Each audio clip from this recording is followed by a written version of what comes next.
and welcome back to OilLampStock. I wanted to do a hopefully quick little video on the immigration situation that seems to be all over the news lately.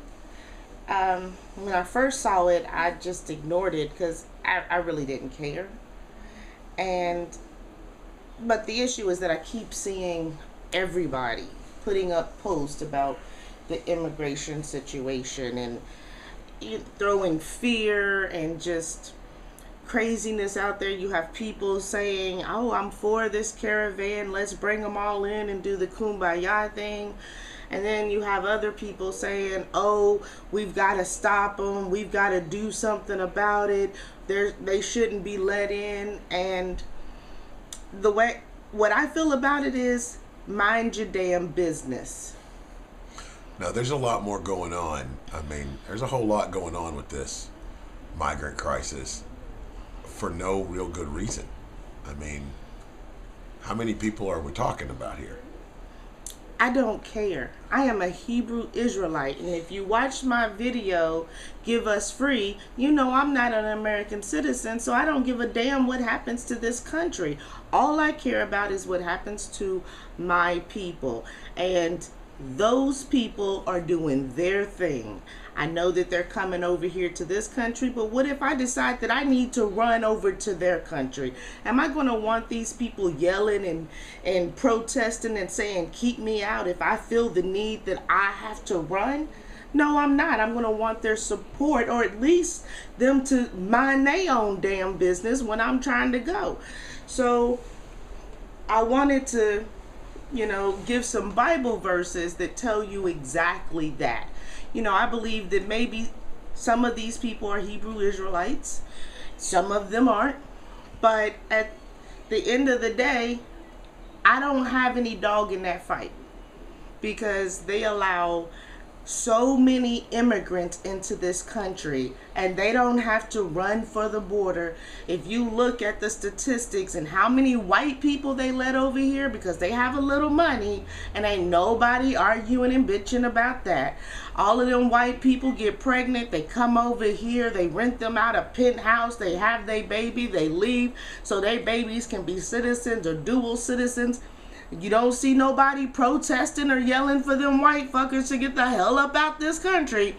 But some people who, in my opinion, are poor, and so if they're running, especially with their families and their children, then they're in some desperate straits. Because you ain't just going to pack up, at least I wouldn't, and head for the hills, not knowing what's going to happen to me unless there was some serious desperate times coming. And so I say, they are mistaken if they think they're going to find something good here, but go for what you know. Do your thing, because it ain't none of my damn business, and I don't care. Have you looked at the news? We try to watch a lot of news and try to find out things that are going on, to try to get some facts out of things that are happening.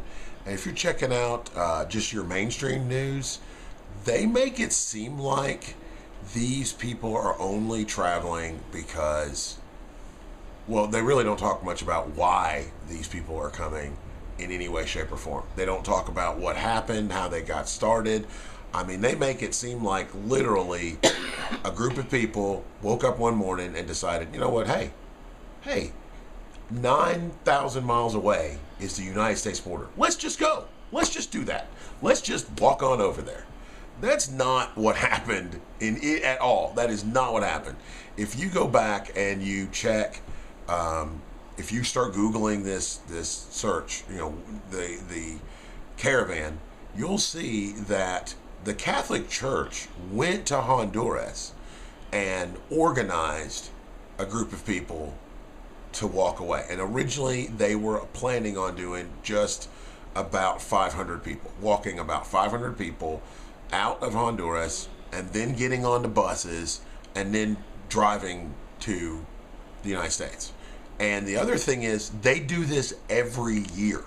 This is not like something that doesn't happen. Every year around the same time, they do this exact same thing. So this wasn't unexpected. Let's not be confused here.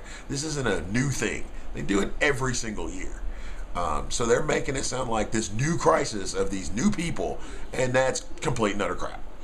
I hear black people supporting militia groups forming and going up there to try to stop these immigrants. Now, as a black person supporting a militia group, you let niggas grab guns and go somewhere and say they're going to do something and see what happens to you.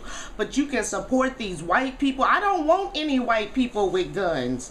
That's where the gun control needs to come in at. All white people should not be allowed to have a gun. I'm not going to support that in any way, shape, or form. And if you are black, you better have one or 2 or 20. I'm just saying, we need to really look at that. But let's look at these Bible verses that let you know that if it ain't got nothing to do with you, you need to stay out of it. So let's start off with a Bible verse that I think really kind of applies directly to what we're talking about. Proverbs 26:17. He that passeth by and meddleth with strife belong not to him, is like one that taketh a dog by the ears. So it's basically saying, if you are going by or you're seeing a situation that don't have nothing to do with you and you insert yourself into that issue, it's stupidity. Because, nobody's going to grab a dog by the ears unless they want to get bit. So that's what it's saying. Stay out of stuff that don't pertain to you. Give me the next Bible verse. Where there's no wood. Wait. I like this. Read. No. Girl, you need to stop. You need to stop. You need to stop. I will get you for that. Anyway, where no wood is, there... Sorry, you done threw me off. Where no wood is, there fire goeth out. So where no talebearer, no strife, the strife ceaseth.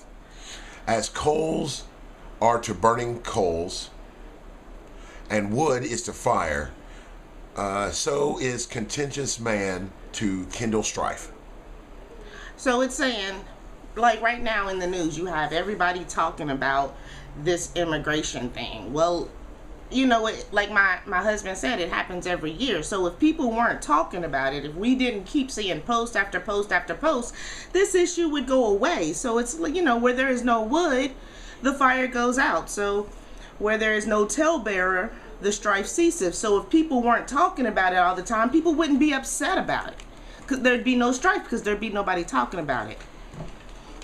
So then it says, as coals are to burning coals and wood to fire, so is a contentious man to kindle strife. So they're saying that there's something wrong with you in your spirit if all you want to do is cause trouble and get people upset about stuff. And this is a no subject. It really is. No one should care about this in any way, shape, or form. It's just like with that black girl who Treasure. was on, Dr. Phil or whatever. Okay, so when I first saw that story, I said, oh, she getting paid. That family is getting paid. Because as a black woman, knows that I wouldn't have a child that acted or spoke like that. So I knew from the very beginning, day one, that was all a game being played in order to get people upset. And sure as hell, it worked. And they still doing program after program or whatever. Video after video. Yeah, video after video about this girl, and she should have had no attention at all whatsoever. But people like strife, and they like to keep people worked up. So you have to learn what to ignore and move on about, because the news, if you don't understand this, it is fake, and it's not about what's in the news. It is always about what's not there. Absolutely. If it's in the news, they want you to be upset about it or think a certain way. You have to look or think about, what are they not telling you. Let me bring up one more proverb real quick. Proverbs 20:3. It is an honor for a man to cease from strife, but every fool will be meddling. And that's Dr. Phil. That's all those talk shows. That is all those things. The news itself, those talking heads, all they are doing is stirring the pot to keep people more upset, more strife, and all those things. And while you're meddling about all this stuff that don't make no damn difference in any way, shape, or form, you are not in your Bible. You are not paying attention to the Most High. You are not trying to figure out what it is you need to get to Him or how you need to go about to do it. And then you have these people out here who say they have an answer. And their answer is to keep doing the same damn thing that our people have been doing since we so-called got out of slavery. Oh, let's get into politics. Oh, let's try to start our own businesses. Oh, let's try to work in the stock market. Let me tell you something. This money, this country is all bullshit. It is going down. If you read your Bible, you would know that. So anybody telling you, let's start my business so I can get some money is a damn fool. Let me finish this off. Sorry. No, that's all right. Let's finish off this topic real fast with some just quick facts so I can put this to bed and not even have to come back here and look at this anymore. I'm looking at USA Today right this moment, and they're saying there's some 7,000 people in a giant caravan that just lost some support. They're going to have to walk all the way up here. They have to travel something like 900 miles on foot. Well, that's a touching story, and they talk about how there's criminal gangs and all this stuff that's between them and the United States. Let's just say, for sake of argument, all 7,000 people showed up in the United States. So what? It's not going to change anything. 7,000 people is nothing. It is literally nothing. It is, what, 12 plane loads of people? Nothing. Nobody, you could put them all in the same town and you probably wouldn't meet them. Nothing. It is literally not a thing. I don't know why anybody's worried about this. It is not a humanitarian crisis. The Catholic Church is feeding them on the trip. There is nothing going on here. 2/3 of these people are already planning on staying in Mexico anyway. According to the news, which you can't believe. So. Right. I mean, so... And like I said, they come every year. There's 500-600 people that come every single year this same exact way. We've been handling it. The United States has been handling it the entire time. Now, does this mean the news is not going to blow up the situation and try to make it sound so bad, like they're going to be taking your jobs and they're going to be hunting you down? Sure. Are they not going to use this for an opportunity to start killing more of us? Yes, they will. They will use it as an opportunity to kill people and blame it on these poor immigrants who probably don't know shit, like they've done in the past. They always capture somebody, or they kill them and then say, oh, there was this person. Well, come on, get out of here. But we keep falling for whatever they say. We believe. So that's our opinion on this immigration crisis. There's lots of people been talking about it. We just wanted to address it real quick and come out and say, as a Hebrew Israelite, who cares? It's pointless. I mean, in all reality, you're never going to see them. They're going to show up at the Texas border or California border and disappear. This story is going to be gone in a couple of months and ain't nothing going to come from it. And next year we'll have it again. But in all reality, as a Hebrew Israelite, it ain't our country. Why the hell do we care? It does nothing for or against us. Some of them could be Hebrew Israelites. I wish them the best. Some of them ain't Hebrew Israelites. I don't care. So if you like this, please like us or share it or comment. Yeah, comment and let us know what you think. Thank you. This is OilLampStock, I think. OilLampStock. See? Never can get the name right. It's OilLampStock. You can check us out on YouTube, Black Junction. We're all over the internet in different places. You can check us out anywhere. Please leave us a comment. That's how we engage with you most often. Thank you guys so very much. Guys, have a great night.